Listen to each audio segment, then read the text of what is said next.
전에 소개받은 지원방송 허인구입니다. 좀 전에 소개할 때 강원도 지원방송이라고 소개를 했는데 강원도 춘천에 있습니다. 춘천에서 여기 전주까지 직선거리로 300km 좀 넘더라고요. 그러면 꼬불꼬불 고려하면 400km 되겠죠. 천리길입니다. 우리 속담에 천리길도 한 걸음부터. 한 걸음 여러분한테 가까이 다가섰습니다. 다시 한번 인사드리겠습니다. 전주역에 딱 내릴 때부터 온도도 따뜻하고 마음도 따뜻하게 느껴지는 게 전주하고 춘천, 전북하고 강원도가 뭔가 공감할 수 있는 공통분모가 참 많은 것 같아요. 우선 최근에 강원도에서 신경을 제일 많이 썼던 게 강원도 특별자치도였습니다. 여러 가지 전국 다른 시도에 비해서 조금은 우리가 뒤지지 않나, 빨리 좀 잘 살고 행복해져야 되지 않나 강원도민들이. 근데 전북도민도 똑같은 마음으로 전북 특별자치도를 갖추시나 이런 공동 분모가 있다는 것은 모든 삶이 비슷하지 않나 이런 생각이 들고요. 제가 78년도에 고등학교를 졸업했는데 그 당시는 서울하고 대도시가 평준화가 되고 여기 전주, 춘천 뭐 웬만한 도시는 아직 대입 시험 있을 때 본고사가 그때는 기준치가 없으니까 춘천고등학교, 전주고등학교, 마산고등학교, 청주고등학교 이렇게 4개 고등학교 시험을 봐가지고 어느 대학 어느 과에 맞을지 배치표를 짜고 그랬어요. 그래서 고등학교 시절부터 전주가 어느 위치에서 우리하고 어떤 이렇게 좀 동질성이 많은 곳이다 이런 생각을 갖고 있어가지고 또 어릴 때부터 지금까지 전주하면 뭔가 마음에 따뜻함이 느껴지고 그랬는데요. 더욱더 가까운 건 오늘 제가 맡은 게 좋은 인간관계, 좋은 네트워크 이런 부분인데 전주하고 춘천하고 또 서울하고 각별한 네트워크가 있습니다. 제가 몸담고 있는 또 여러분이 지금 강의를 듣고 있는 JTB, 그게 SBS 네트워크 가게입니다. 네트워크가 뭐냐? 이거 영어인데 망의 망, 연결망. 컴퓨터들 여러 군데 막 연결되어 있는 걸 연결하는 걸 통신망. 방송은 SBS가 있고 서울에 있고 강원도에 지환이 있고 전주에 JTB가 있고 여러 가지 방송들을 연결한 SBS 네트워크. 그래가지고 SBS를 지금 SBS가 뭐냐 이러면 전국을 가신청권으로 하는 지상파 방송. 이게 일반적인 정의인데요. 정확한 정의는 서울, 경기, 인천 수도권을 가시청권으로 하는 지역 민영 방송이 SBS의 위치예요. 근데 어떻게 전국 네트워크가 됐냐? 1970년대에는 민영 방송이 있었어요. TBC라고. 근데 80년대 들어서 다 없어지고 공영방송 MBC, KBS 2개만 있었어요. 그래서 80년대 후반에 민영 방송이 있어야 되지 않느냐. 그때 이제 사회가 여러 가지 민주화 바람, 자유화 바람이 불어가지고 민영 방송을 만드는데 민영 방송을 만들 바에는 지역 경제 활성화, 지역 언론문의 활성화 이걸 위해서 지역을 강조하는 방송을 만들자. 그래가지고 우선 91년도에 서울, 경기, 인천을 방송권이라고 하는 서울방송이 생겼어요. 그때까지는 서울방송이었어요. 그때 모래시계가 한참 94년, 5년에 드라마가 떴는데 여기서 못 봤어요.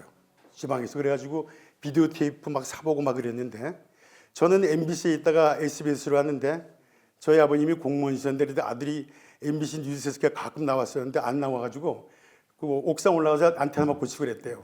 그때 SBS는 서울밖에 안 나오니까. 근데 95년도에 부산, 대구, 대전, 광주 큰 도시에 지역 민방이 생겼어요. 그다음 97년도에 전주, 청주, 울산에 또 민영방송이 생기고. 그럼 이제 서울에서 나오던 게 이렇게 전국 거의 나오잖아요.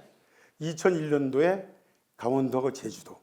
그래가지고 2001년도가 돼서야 비로소 SBS는 전국을 가시적권으로 하는 네트워크가 됐죠. 그러면 네트워크는 그 주인 관계는 아니에요. 전주방송은 주인이 전북 도민들이에요. 전북 도민들이 주주가 되셔가지고 만든 게 JTB고. 그리고 저희 집안은 강원도의 연구를 중심으로 한 주주분들이 만든 게 지환방송이고. 그럼 어떤 관계냐? SBS는 서울방송은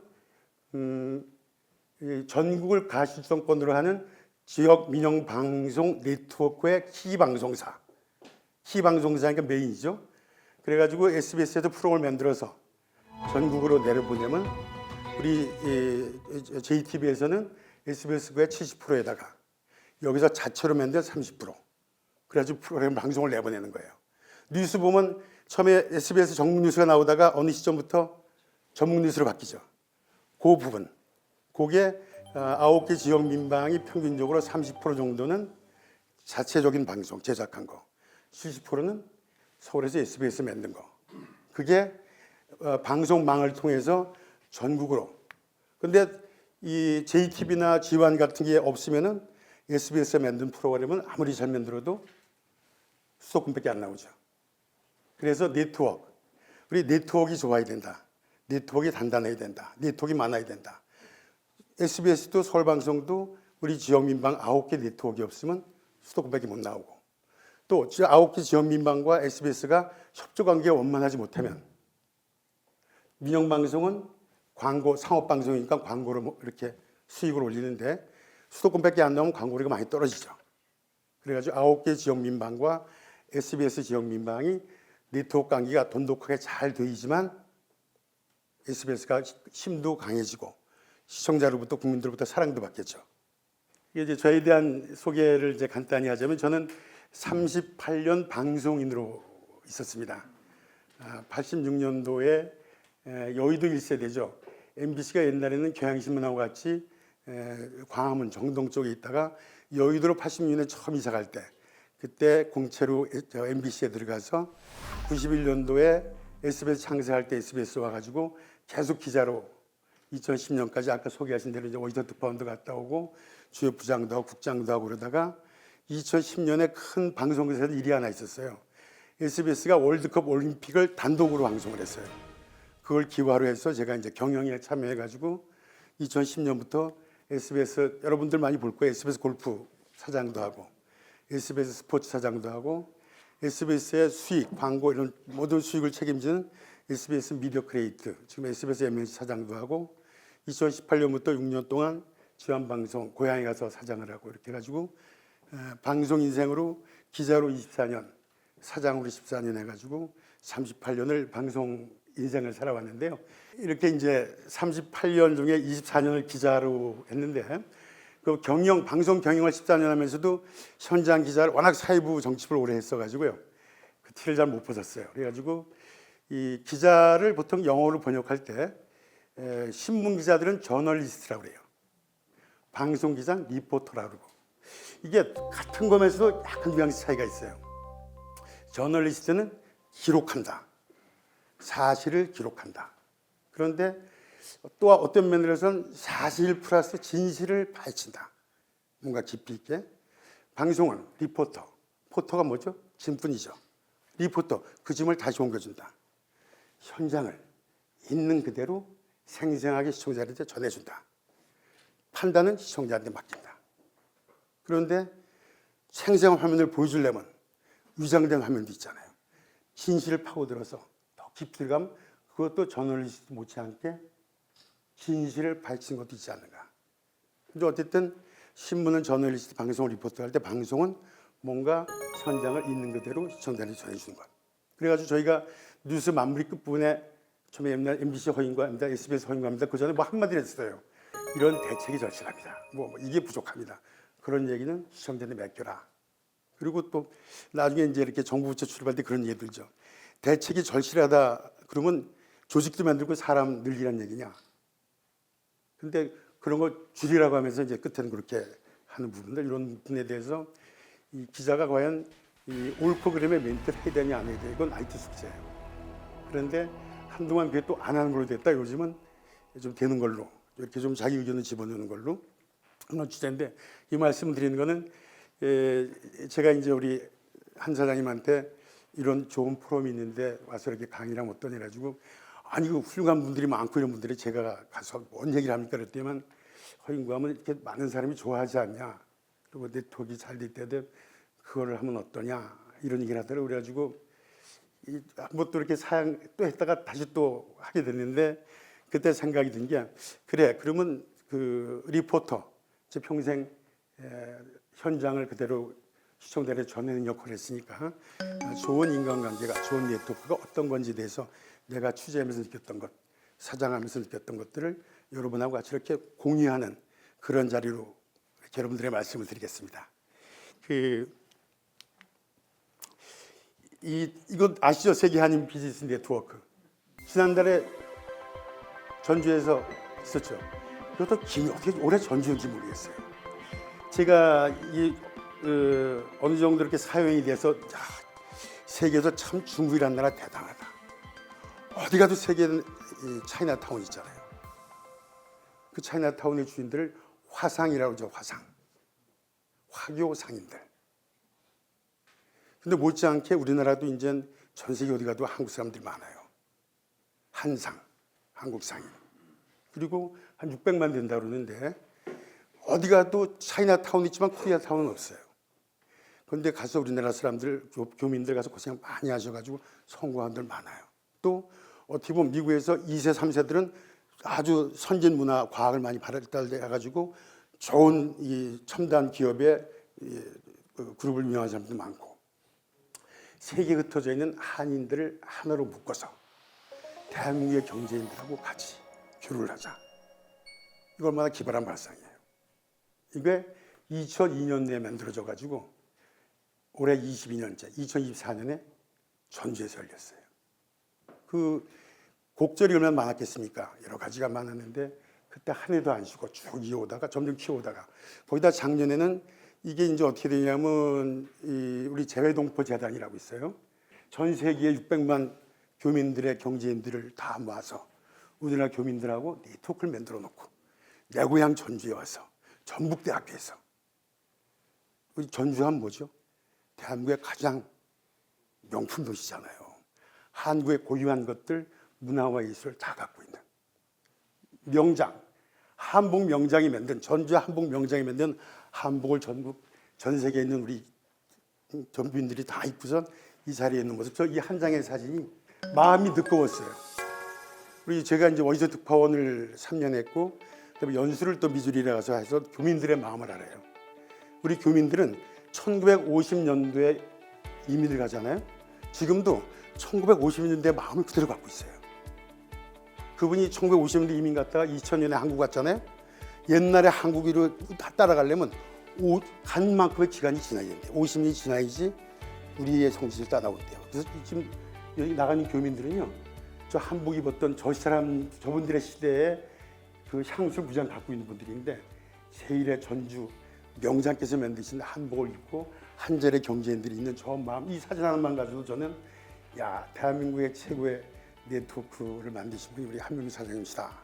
행복의 조건, 성공의 조건이 뭔가 그걸 한마디로 딱 이 앞에서 발표한 걸 들었어요. 그래서 오늘 특강 가서 그걸 좀 자세히 말씀드리겠다. 그게 왜 그러냐면 이게 1938년부터 연구가 시작됐어요. 1938년도 시점이 어땠냐면 1차 대전이 1914년부터 휩쓸었죠. 20년대 세계 대공황 왔죠. 40년 2차 대전 막 발발의 직전이에요. 그때 다임 스토어라고, 다임은 10센트예요. 10센트면 2,000원이죠. 1,000원, 1,500원. 다임 스토어로 떼돈을 버신 분이 있었어요. 아이디어로. 그분이 돈을 많이 벌어서 하버드 대학에 기부를 했어요.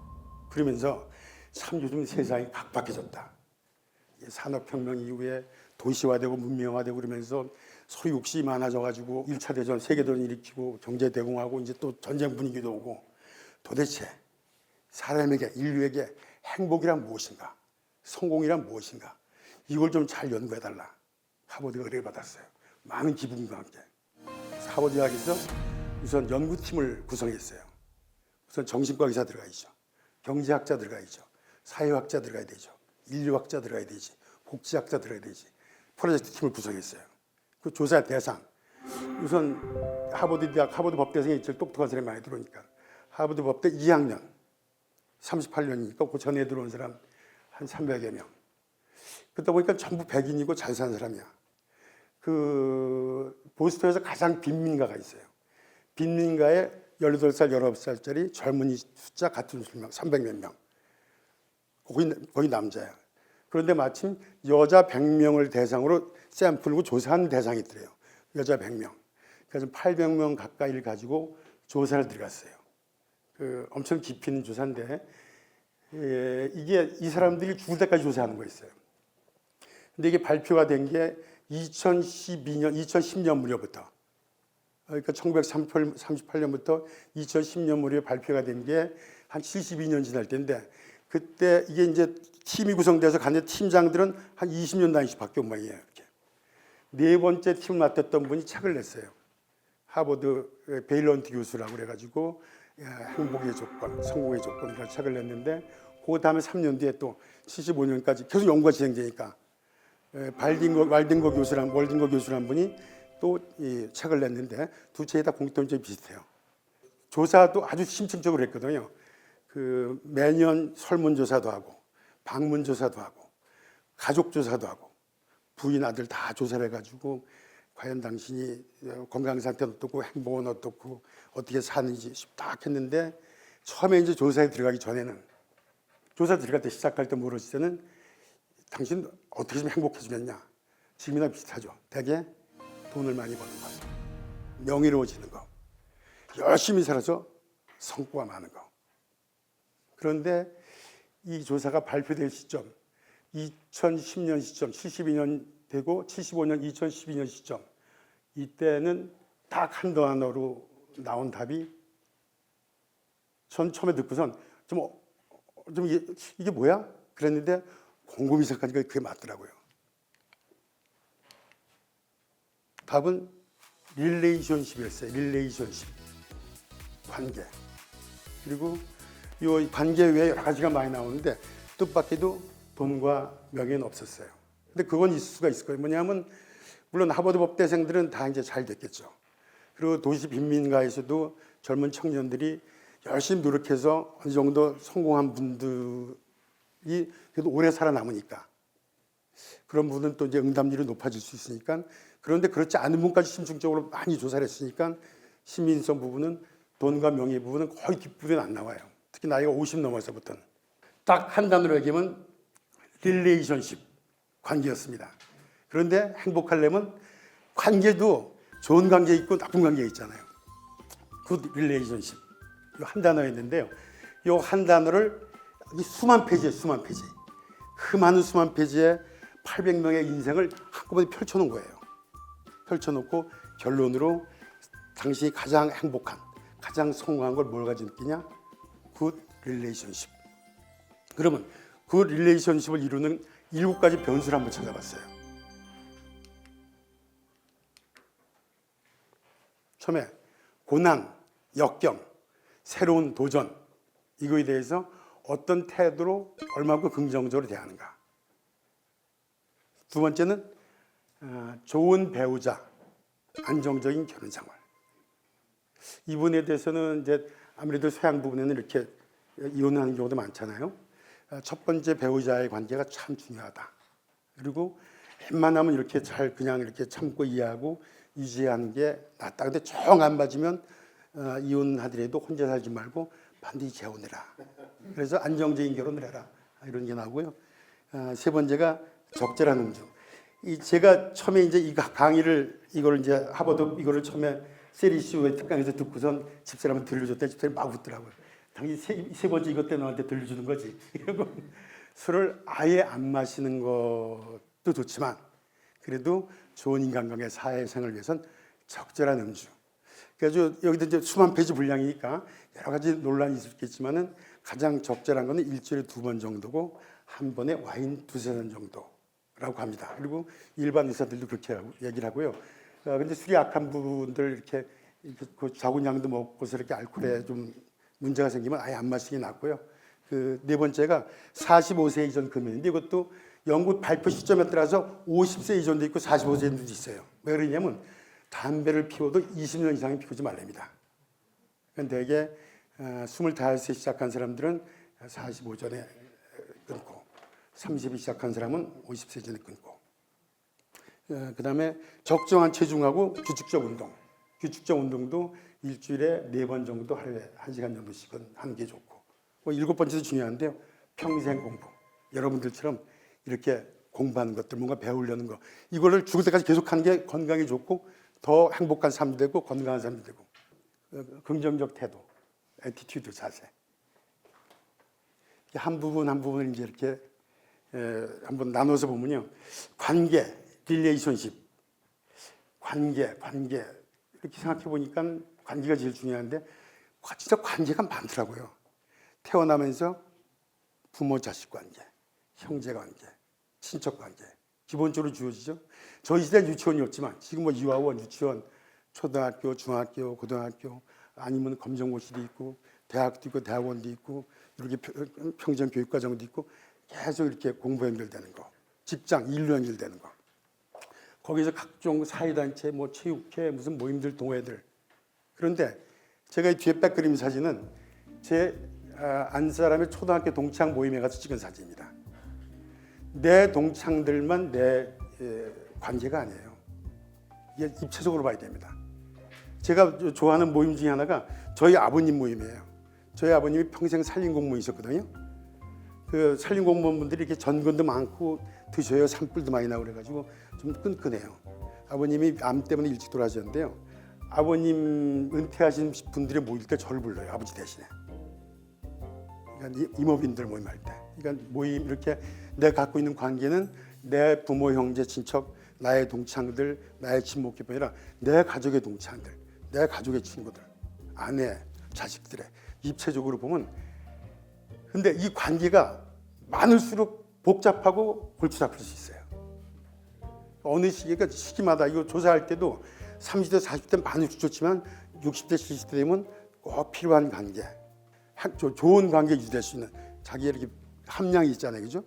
좋은 관계, 그냥 관계 아니라 좋은 관계 유지할 수 있는 관계들을 잘 맺으면 좋을 것 같고요. 그건 앞으로 말씀을 드릴 거고요.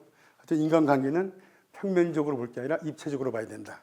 지금 옆에서 같이 듣고 계시는 옆에 짝으로 계신 분의 이런 갖고 있는 집안 관계, 모든 관계도 나의 관계가 될 수 있다. 아까 사회자가 말씀하실 때 6단계면은 미국의 대통령도 친구가 될 수 있다고. 맞습니다. 그렇게. 좋은 인간관계가 어떤 관계인가? 상당히 따뜻하고 친밀한 관계. 참 말이 쉽지 좀 쉽지가 않아요. 엄청난 공을 들여야 됩니다. 그 공이란 거는 시간도 많이 들여야 되고 풀 많이 들죠. 때로는 돈도 들고 그럽니다. 시간이 더 중요할까요? 돈이 중요할까요? 시간이 100번 중요합니다. 돈 들어가잖아요. 돈 들이면 나중에 더 바래요. 더 가까워지면 더 들어가야 돼요. 시간은 내가 시간 들여도 공 들여서 막 시간을 버리면 안쓰러워서 상대방이 시간 좀 그만 쓰라고 그래요. 훨씬 경제적이고 상대방 마음도 움직일 수가 있고. 그러니까 좋은 관계, 따뜻한 인간관계, 친밀한 인간관계는 공을 참 많이 들여야 된다. 그 인간관계, 소중한 인간관계, 우리 소중한 재산이라고 하잖아요. 소중한 자산. 인간관계 또한 소중한 자산이 아닌가. 그 소중한 자산은 저축을 평생 쌓아가는 자산이잖아요. 인간관계도 평생을 쌓아가는 자산이다. 제가 어느 책을 봤는데 시리즈로 나오더라고요. 축적의 길, 축적의 시간, 축적의 순간, 축적의 힘. 서울 공대의 지식인들, 산업공학 이런 기술, 최첨단 기술을 공부하는 분들 28명이 공적으로 내서 처음 이제 축적에 대한 책을 쓰기 시작했는데 나중에 축적의 힘까지 나더라고요. 그 요지가 그거예요. 뭐 큰 무슨 위대한 발명품이 나온 거 그 아이디어가 아니다. 조금씩 한 단계 업그레이드 시킨 결과가 여러분 눈에 보인 거다.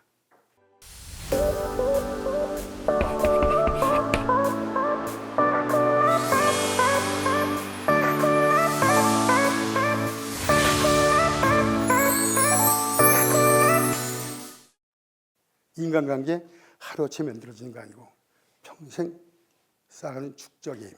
아까 말씀드린 대로 태어나서부터 부모, 형제, 친척, 유치원부터 쭉 직장생활 쭉, 그리고 거기서 나오는 입체적으로서들 관계, 거기서 평생을 쌓아놔서 지금의 내가 있는 거고. 지금 아까 그 하버드 보고서에도 30년 뒤의 내 모습은 80대의 모습, 50대의 아까 그 조건들이 몇 가지 갖추고 있는가. 네가 10년 뒤에 어떤 모습인가를 보려면 네가 요즘 누굴 만나서 무슨 얘기를 하고 있는지 생각해봐라. 10년 뒤에 답이 나올 것이다. 거꾸로 제가 10년 전에 누굴 만나서 무슨 얘기를 주로 했지? 10년 뒤에 내 모습이더라고요. 열심히 적극적으로 즐겁게. 그거 참 중요하고요. 그게 축적되다 보면 우리 어릴 때 국민학교 잘할 때 중학교 잘하고 다 달라지잖아요. 마찬가지예요, 점점. 지금의 모습이 제일 소중하다. 그리고 그건 축적된 힘이다. 이 뒤에 사진은 제가 이제 고등학교 졸업하고 서울 와가지고 어떻게 보면 사회관계도 될 수 있고 이것도 학교 교우기도 한데 강원도가 이제 이렇게 보통 이제 두메 산골이라고 하잖아요. 제가 처음 대학 갔는데 해남 쪽에서 온 친구가 제가 강원도 춘천에서 강원도에서 왔다니까 야 멀리서 왔네 이러더라고요. 거리상으로는 춘천에서 1시간이고 해남은 서너 시간인데 이게 강원도에서 왔더니 왠지 두메 산골 이렇게 느끼는 거예요. 근데 실제가 경제력으로는 좀 많이 어려웠어요. 그래가지고 강원도에서 74년도에 기숙사를 하나 만들어줬어요. 학비는 어떻게 장학금으로 받더라도 생활을 못 되잖아요. 그 당시에 8,000원이면 먹고 자고 생활하고 다 할 수 있게 해줄게. 그렇게 해서 74년도에 만들어가지고 이게 지금 그때 80명이었거든요. 게다가 한 200~300명 인원이 늘었는데 매년 80명이었는데 지금 4,000명까지 됐어요. 여기 뒤에 사진 보면 패션 커넥티드. 그럼 네트워크이죠. 강원도 18개 시군에서 집안은 좀 형편은 그렇지만 열심히 공부하고자 하는 또 이런 좋은 긍정적인 생각을 갖고 있는 젊은 친구들이 모여서 젊었을 때부터 같이 고락을 같이 하고 한솥밥을 먹었으니까 얼마나 끈끈한 커넥트가 되겠어요. 근데 여기서도 좋은 이미지로 남아야지. 나쁜 이미지로 남으면 반대가 되는 거예요. 강원도 곳곳에 저놈 나쁜 사람이 시킬 수가 있거든요. 그 축적된 게 그 다음 후배들 가게 됩니다. 그러면 좋은 이런 축적된 곳에 좋은 나의 이미지를 계속 남기게 되면 4,000명의 좋은 나의 사람이 된다. 그것도 마찬가지로 공을 많이 들여야 된다. 내가 여기 대신에 공은 좀 효율적이죠. 몇 명한테 이렇게 조금만 적은 시간으로 적은 노력으로 눈뭉치 사이즈가 커져 있으니까. 말씀드리고 싶은 좋은 인간관계는 상당히 공을 들이고 하루아침에 되지 않고 평생을 들여야 된다. 그런 말씀을 드리고 싶습니다. 그러니까 어느 정도까지 내가 노력해서 자꾸 갈수록 나의 네트워크나 친구 관계 많이 넓어져요. 그게 전부는 아니지만 그것도 영향을 많이 준다. 그러니까 뭔가 나의 간절한 목표, 간절한 목적, 나의 컨텐츠, 꼭 자리만이 아니에요. 나의 목표, 내가 무슨 뭐 악기를 뭘 배운다면 그 악기의 대가가 된다든지, 한복을 하면 한복의 명장이 된다든지, 이 대가들끼리 통하더라고요. 엘리베이터를 타고 올라갈 수도 있고, 옥상을 계단을 올라갈 수도 있고, 로프를 타고 올라갈 수도 있고, 정상에 올라간 대가들끼리는 그분들만의 어떤 네트워크 형성이 되더라고요. 지금부터 이제 제가 체험했던 거, 아까 인생 성장 보고서에서 수만 페이지를 이렇게 7가지로 분류를 했었는데, 그걸 보면서 제가 기자 현장에서 아니면 CEO를 하면서 느꼈던 것들을 체험담으로 이렇게 하는 게 제일 앞에 체험일 관점을 한 게 아까 인생 보고서도 제일 앞이 고난, 난관, 새로운 도전대에서 얼마만큼 긍정적인 태도인가 그걸 봤는데 제가 이제 SBS 골프 대표가 돼가지고 처음 이제 CEO가 되고 이러니까는 그 SBS 그룹의 임원들끼리 워크숍을 갔는데 특강을 했어요. 이렇게 우리나라 경영의 대가를 불러가지고 첫 번째 딱 슬라이드 사진 이 사진이었습니다. 관점. 그러면서 뭘 느끼냐? 대개가 물이 왜 안 차 있네요? 반도 안 되네요? 그게 관점이거든요. 예를 들어서 옆에 친구가 야, 나 물 좀 먹게 마시려 했는데 뭔가 야, 너 반도 안 남았잖아. 이렇게 얘기하는 거하고 그래도 반이나 남겨줬네. 차이가 크잖아요. 사물을 볼 때 긍정적이고 밝고 상대방 입장에서 봐주는 거. 신에게는 배가 12척이 있습니다. 이게 12척이면 상대방은 수천 척인데 이걸 가지고 어떻게 싸우라는 것보다 12척이나 있습니다 하는 거에는 관점도 있지만 간절함까지 박혀 있죠. 근데 저도 이제 이렇게 CEO가 돼가지고 이렇게 면접을 하다 보면은 결국은 보는 게 그거예요. 이 사람이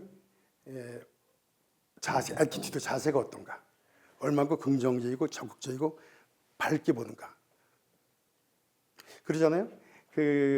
하기 싫은 거는 핑계거리만 가져온대잖아요. 하고 싶은 사람은 답을 가져오고. 그 자세가 똑같은 사안을 가지고 산다. 살아가는데 항상 중요한 게 관점. 어떤 관점에서 볼 것인가. 제가 이제 이 기자 생활하면서 제 변신이 하나가 있었던 게, 저도 상당히 목표지향적이었어요. 그래가지고 사건 기자, 사회부 기자하면 시경캡, 그걸 이제 시경캡이라고 전체 지휘하는 자리예요. 그걸 유일한 목표로 하고선 막 하고 있는데, 어느 날 경찰 간부 한 분이, 그래가지고 이제 서울시 30개 경찰서하고 경찰청 시경을 왔다 갔다 하는데, 경찰을 사건으로만 보지 말아라. 이 사회에 정치, 경제, 사회, 문화, 종교, 외신, 외국, 해외까지도 다 망라한 게 경찰 내에 있다. 그래서 저한테 상당히 쇼킹한 일이었어요. 실제 조직 안을 들어가니까 그 안에 다 들어있더라고요. 경찰 안 고치는 게 없잖아요. 모든 정보 다 들어있고, 해결책 일단 거기서 나오고. 그래가지고 그때부터 이렇게 사건 현장만 찾는 게 아니라 사람을 찾으려기 시작했죠. 사건은 현장에서 나온다. 근데 그 많은 사건 현장을 다 다닐 수 없다. 그리고 사건 현장은 경중이 있다. 우선순위가. 그 경중을 가려서 우선순위를 갖고 있는 사람이 있잖아요. 각 분야별로. 그래가지고 기자가 사건 현장도 봐야 되지만 사람도 봐야 된다. 방송 기자는 사람을 알고 난 다음에 현장을 내 눈으로 확인해야죠. 리포터니까. 그래가지고 내가 사건 현장한 걸 다시 가서 나한테 얘기를 해줬던 사람한테 얘기를 해주면 사는 건 나하고 더 신뢰가 생기죠. 그래가지고 사건 기자라면서도 대개 이제 기자를 하면은, 사회부 기자라면 사건 냈다가 교육했다가 법조했다가 환경도 하고 그래요. 저는 사건만 했어요. 사건만 하면서도 시험캐까지 나중에 하고 그랬는데, 그런 부분을 다 경험할 수 있었던 게, 경찰 하나만 가지고도 깊게 들어가면, 아까 말씀드렸다시피 뭐 하나 깊이 들어가면 결국감 다 같아진다.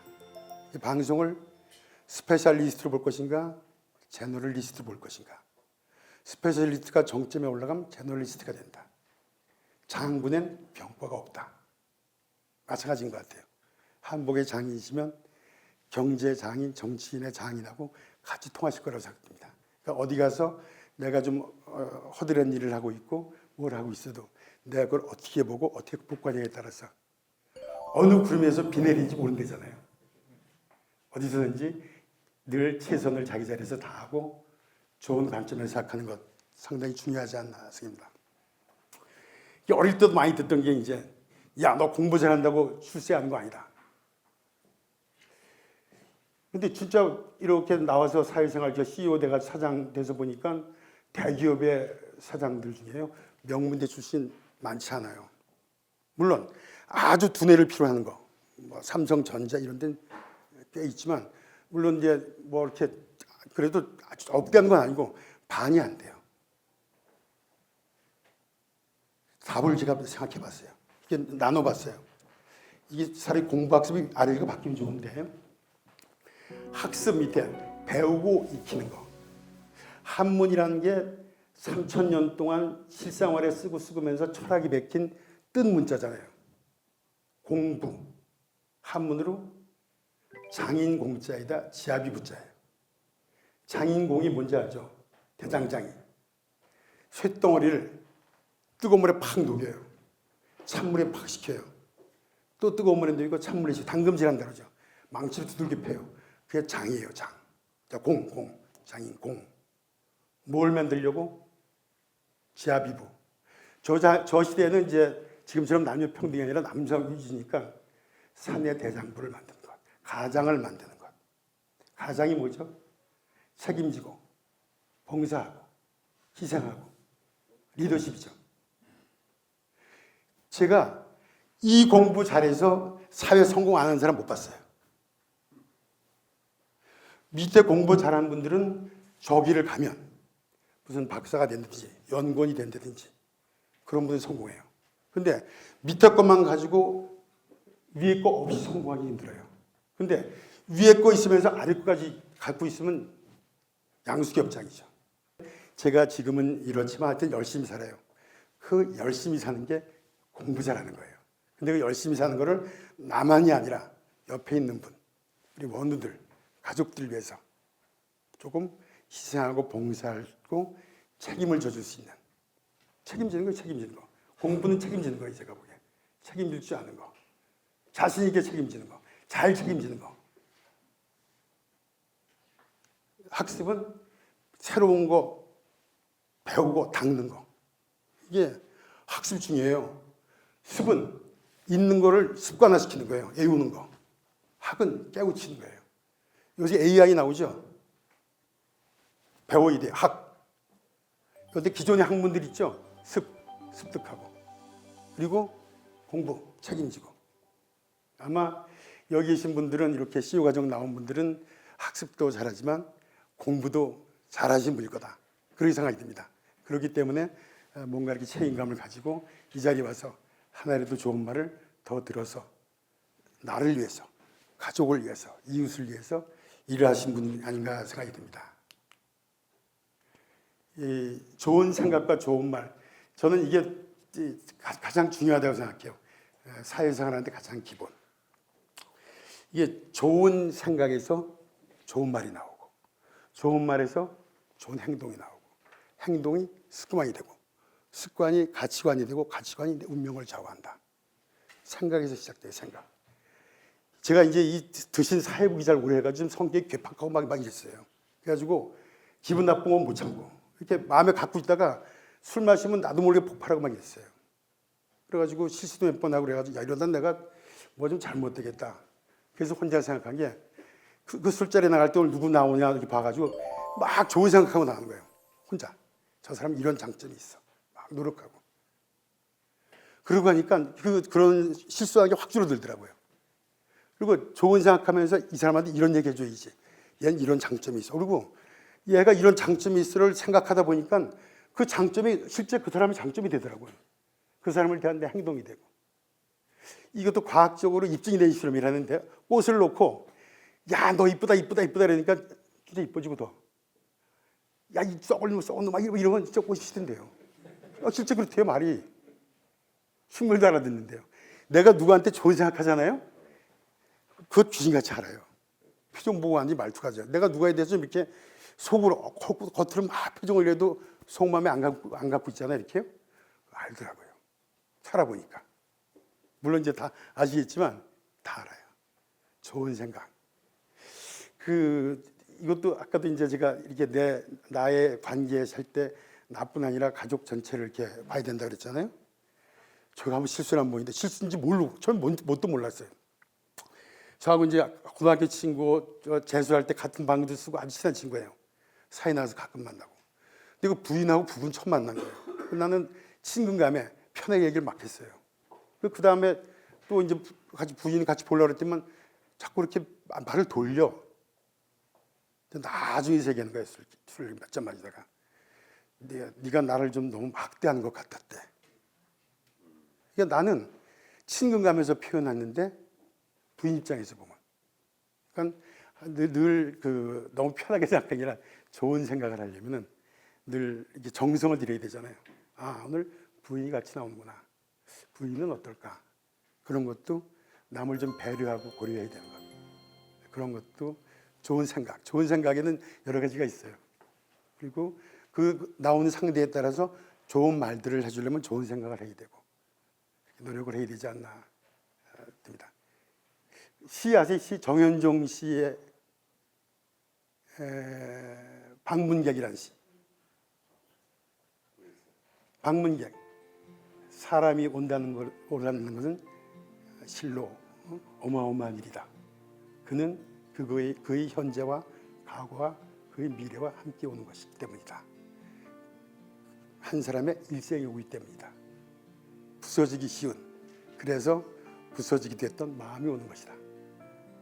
한 사람이 내 친구지만 그 사람은 가족도 있고 근데 그 생각 이걸 생각을 하게 되면 그 대표 이렇게 CEO 할 때 직원 한 명 한 명도 이렇게 쉽게 못 하더라고요. 왜냐하면 그 뒤에 그 가족들이 보이고 부인이 보이고 자녀들이 보이고 이렇게 생각부터 한 사람 상대방에 대해서 좋은 생각을 좋게 많이 하면서 대하는 것도 상당히 살아가면서 중요한 거 아닌가. 그리고 그런 내가 좋은 생각하는 걸 상대방은 분명히 안다.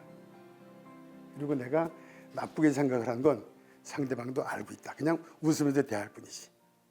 이왕 만나는 거 좋은 생각을 많이 하자. 그런 얘기입니다. 여러분들 많이 드시죠? 경청하라, 경청하라. 말 듣는 거의 중요성. 이게 한문으로 뭔지 아시죠? 성스러울 성자입니다. 아까 한문은 뜻을 갖고 있다. 우리가 제일 훌륭한 사람을 현인, 그 위에 성인이라고 그래요. 성인. 시를 아주 잘 쓴 사람을 시성, 최고의 경지 있는 사람. 저게 한문에 보면 앞에가 귀자고 입부자가 옆에 있죠. 왕은 왕인데 귀가 입 앞에 있는 거를 성인이라고 그래요. 얼마나 듣는 게 중요하면 말하는 것보다. 근데 나이가 들어갈수록 자리가 높아질수록 말을 하려고 그래요. 제가 이 그림을 이렇게 그려놨어요. 노인하고 애하고. 애는 얘기를 하려고 하는데 노인이 얘기를 안 하고 자꾸 노인이 얘기해. 얘가 내가 너만 할 때 잊지 말이야 이렇게. 애가 더 발전할까요? 사회는 진화하고 발전해야죠. 얘가 갖고 있는 얘기를 들어서 듣고 좀 플러스 되는 조언을 해주면 얘가 알고 있는 게 더 많아지겠죠. 애가 얘기하는데 노인이 나는 이렇다고 먼저 얘기해버리면 노인이 아는 거에 7, 80%의 흡수가 안 되겠죠. 그럼 자꾸 진화가 안 되고 퇴보가 되겠죠. 자리가 높아질수록 나이가 많아질수록 아랫사람의 젊은 사람의 얘기를 많이 들어줘야 된다. 그게 얼마나 어려우면 저도 이렇게 말 이렇게 하지만 참 이렇게 자꾸 입이 자꾸 나가려고 그래요. 왜냐하면 내가 살아보니까 다 아는 것 같거든. 근데 가만히 보면 아들이 나보다 더 많이 알아요. 지금 시대에 사는 것들도 그렇고 지금 남아갈 일이 더 많은 세대에 있는 직원들이 아들들이 앞으로의 세대를 더 알지. 저희는 얘기를 들으면서 조언해주고 큰 방향 잡아주고 연계가 성스러울 성자, 귀가 입 앞에 있는 사람. 좋은 친구. 우리 얘기잖아요. 말 자르지 말라고. 말 껴들지 말고 말꼬리 물지 말고 상대방 말을 얼마나 잘 들어주는 게 중요하면 그런 얘기가 나오지 않나 생각이 듭니다. 그러니까 이제 입, 귀 얘기해서 눈 얘기죠. 눈. 대학 입학해서 겨울에 쉴 때 어느 후배 집에 갔는데 그 친구 후배는 철학과를 들어갔고 아버님은 이제 강원대 교수인데 현판에 딱 걸려있는데 이거 보고 이게 뭔 뜻인가 그랬어요. 눈이 두 개 있네요. 두 눈으로 정확히 보고 한 눈은 감아줘라. 여러 가지가 될 수가 있어요. 어떻게 보면은 자신한테는 엄격하고 상대방한테는 관대하라. 이렇게 될 수도 있어요. 두 눈으로 정확히 보면 사물을 아니까 나한테 엄격하게 되는 거고 한눈 감으면 좀 관대하라. 또는 너무 들춰내려고 그러지 말아라. 또는 너무 단점을 보려고 그러지 말아라. 집어내지 말아라. 알면서 감아준다는 거 어렵지만은 상대방을 내 편을 한 명 만들어 놓는 거. 그런데 모르면서 감는 건 멍청한 거죠. 정확히 알아야죠. 눈이 두 개인요. 뭐든지 똑똑히 잘 봐라. 매사에. 그러나 본 거를 다 얘기하지 말아라. 특히 직원, 동료나 친구나 누구의 문제점을 여럿 있는 데서 얘기하지 말아라. 정 얘기하고 싶으면 혼자 불러서 얘기해라. 여럿 있는 앞에서 그 사람 얘기하면 적을 만드는 거고. 문제를 분명히 알면서 얘기를 안 하고 그냥 혼자 갖고 있으면 내 편을 만드는 거고. 상당히 중요한 것 같습니다. 지금 12월 되면 여러분들 이제 이렇게 직장 운영한다든지 이러면은 대표이사도 계시고 임원도 계실 텐데 평가 많이 하잖아요, 평가. 그런데 이게 이렇게 보면은 어느 직급까지는 실적에 따라서 평가를 해요. 그런데 임원급, 책임자급 때문은 평가가 좀 달라져요. 평판을 알아요, 평판조회. 그래서 이렇게 이제 대기업에서는 11월 되면 제일 힘들한 게 그거예요. 사장이 불러줘. 자네 요새 소문이 안 좋아. 예, 어느 정도 가면은 물론 업적도 중요하지만 그 업적을 부하를 막 부려줘야 되는 사람도 있고 부하를 효율적으로 부려줘야 되는 사람도 있고 공을 가로챈 사람도 있고 그것이 사방팔방에 다 소문으로 돌아다니는. 가지고 어느 정도 시기가 지나면 평가보다도 평판이 중요하다. 그 평판이 좋은 인간관계에서 나온다. 이게 이제 평판 얘기가 나왔으니까 하나 더 하는 건데요. 그 운칠기삼이라고 들어봤죠? 운칠기삼. 근데 운11 기-1이라고 들어보셨어요? 이 기가 세다는 거는 적을 많이 만드는 거거든요. 꼭 기 안 세면서도 우수할 수는 있어요. 그거는 아까 말씀드린 대로 조금 상대방한테 양보도 하고 배려도 하고 눈도 감아주고 잘못하면 그대로 막 적시하고 막 이렇게 하면 남들보다 똑똑해 보고 잘 보이죠. 잘 나갈 것 같죠? 그러죠. 비는 어느 부름에 될지 모른다고. 어느 누가 어떻게 되는지 모르거든요. 본인이 이렇게 대인관계할 때 너무 이렇게 기가 좀 강하지 않은지 이런 부분도 그렇다고 너무 약한 얘기는 아니에요. 너무 이렇게 너무 기가 세다는 건 좀 이렇게 정상보다는 좀 높아지는 것들. 반지 카페 너무 좋은 것 같아요. 반지 카페 그 뜻도 참 좋고 그걸 반지가 반갑다 지시가인데 우리가 이제 결혼할 때 약혼할 때 링을 면제 인게이지먼트라고 하거든요. 아마 네트워크 중에서 가장 강한 게 인게이지먼트 겁니다. 계약 이렇게 나하고 약속 그런 반가운 지식을 매주일에 모여서 이렇게 좋은 관계를 네트워크를 만드는 거. 좋은 강의는 어떤 강사를 모셔서 좋은 내용을 듣는 것도 중요하지만 누구와 함께 듣는 것도 중요하다. 여러분들이 이렇게 좋은 얘기들을 같이 공유하잖아요. 그리고 공유한 분들이 하나의 네트워크가 되잖아요. 그러면 뭔가 공동체를 갖잖아요. 그래가지고 좋은 강의가 있으면 좋은 분들 같이 가서 듣기도 하고 또 서로 소개를 하기도 하고 저는 이게 이제 아까도 말씀드렸지만 세리 CEO라고 거기는 아침 7시부터 시작이에요. 전국에서 오는데요. 저도 춘천에 있을 때도 안 빠지고 매달 갔어요. 춘천에서 5시 반쯤 출발해요. 8시 40분까지 도착해야 돼요. 왜냐면 7시에 도착하면 자리가 없어요. 좌석이 몇 자리냐? 1000명인데 꽉 차요. 두 가지 이유 때문에 참석합니다. 하나는 새로운 이렇게 들어온 신학문들 배우고 익히려고 학습하려고 AI가 뭔지 무슨 화폐가 뭔지 이걸 들으려고 또 하나는 그 분위기 때문에 7시 가서 자리가 없는 1000명이 좌석인데 이 많은 CEO들이 곳곳에서 이렇게 열심히 하고 있는데 내가 비록 몸은 춘천에 있지만 나를 단련시키는 이 자리만큼 가서 나를 혹독하게 채찍을 하고 와야겠다. 근데 우리 JTBC에서 이렇게 지식 공유 포럼을 만들어서 방송대에서 전북 도민들하고 공유도 하고 그걸 또 유튜브에 반지 카페를 올려서 대한민국과 공유하고 그 글로컬이라고 지었죠. 글로컬 세계적인 포럼 다보스 포럼도 스위스의 작은 마을에서 되는 포럼이에요. 전 세계예요. 반지 카페도 좋은 컨텐츠 하다 보면 전 세계적인 게 될 수가 있어요. 이게 이제 아까 이 인간관계, 좋은 인간관계는 참 공을 많이 들여야 되고 평생의 축적이다 그렇게 얘기했는데 제 개인에 대한 얘기인데요. 저는 엄청나게 음치예요. 그래가지고 초등학교, 중학교, 고등학교 소풍 가면은 늘 행사할 때 제일 먼저 저를 노래시켰어요. 다 같이 웃으려고. 그리고 누구나 노래 다 부르라고. 근데 제가 국립오페라단에 이사가 됐어요. 이거는 믿기지 않는 일이에요. 저를 아는 사람들. 그것도 혼자 유일하게 연임을 했어요. 음악에 가장 약한 제가 이렇게 음악을 대표하는, 나라를 대표하는 이사도 돼 있고, 고향의 남성 합창단에 노래를 같이 못 부르는 합창단으로 있습니다. 홀로 좋은 인간관계로. 아까 제가 말씀드렸잖아요. 정상에 이렇게 올라가면 같이 이렇게 만날 수가 있다.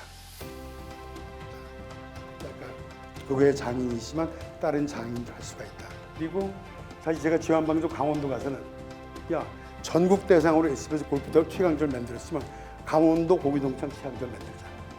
그래가지고 지금 5회째 강원도의 최강전이 만들어지고 있고요. 이게 이제 선순환인데요. 강원도 18개 고등학교의 18개 시도의 고기동창 최강자를 만들면 강원도 고등학교 동창장이 다 오잖아요. 동창회들 모임 만들면 그보다 좋은 네트워크가 어디 있어요. 매년간은 이렇게 축적인 쌓아가는 공을 들이는 그런 사례가 아닌가 생각이 듭니다. 저도 제가 이렇게 방송 진행하면서 했던 습관됐던 대로 제가 보고 느꼈던 것들을 리포터 여러분들한테 전해드렸습니다. 여러분이 듣고서 오늘 집에 들어가서 오랫동안 연락을 못했던 친구라든지 좀 이렇게 좀 안 좋았던 이런 가족분들한테 전화를 한번 하실 수 있으면 제가 아주 기분 좋은 하루가 될 것 같습니다. 여러분 감사합니다.